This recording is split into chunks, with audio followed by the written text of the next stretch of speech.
Happy New Year! This year, I want to share some of my favourite tips for navigating New Year's resolutions to help you be your best version of yourself. Stay tuned and I'll explain.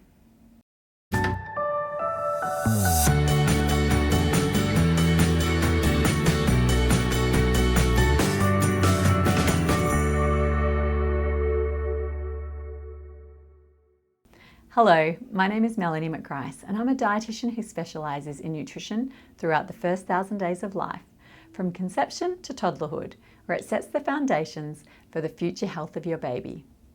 I also work with lots of people who are struggling with women's health conditions, such as polycystic ovarian syndrome and endometriosis. Now, my personality makes me a natural goal setter.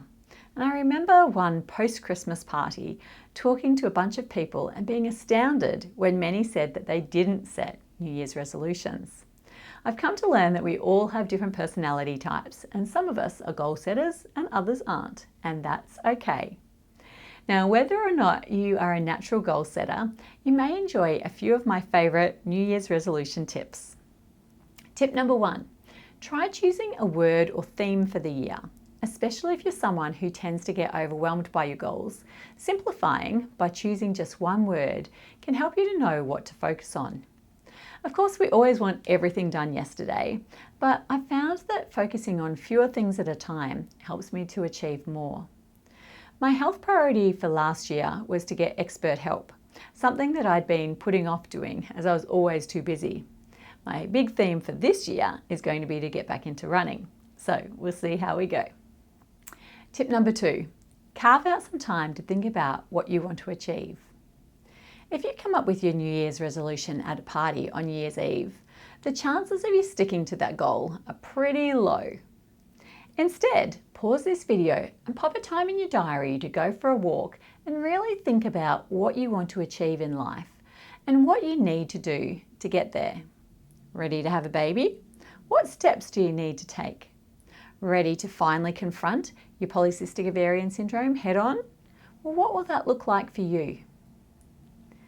Tip number 3, if you're serious about change, it's going to be scary. It's easy to say half-heartedly that you're going to go for a walk each day or start eating more healthily. But if you're really serious about getting different results, it often means scary changes. Maybe it's time to get rid of your television or speak to a psychologist about your fear of commitment. Maybe it's time to book some consultations to find out why you haven't conceived yet, even though you're scared of finding a problem.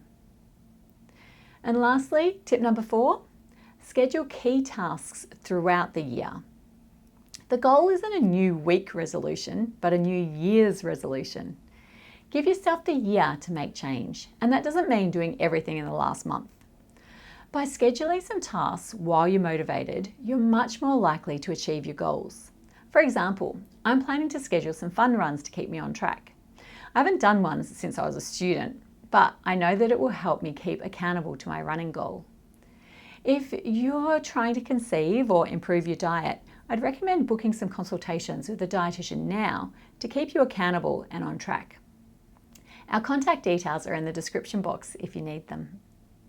Now, let me know in the chat, what health goal are you going to focus on this year and how are you going to stay accountable?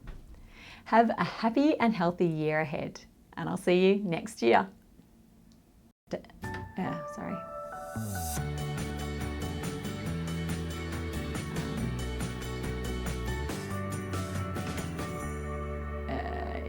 Maybe.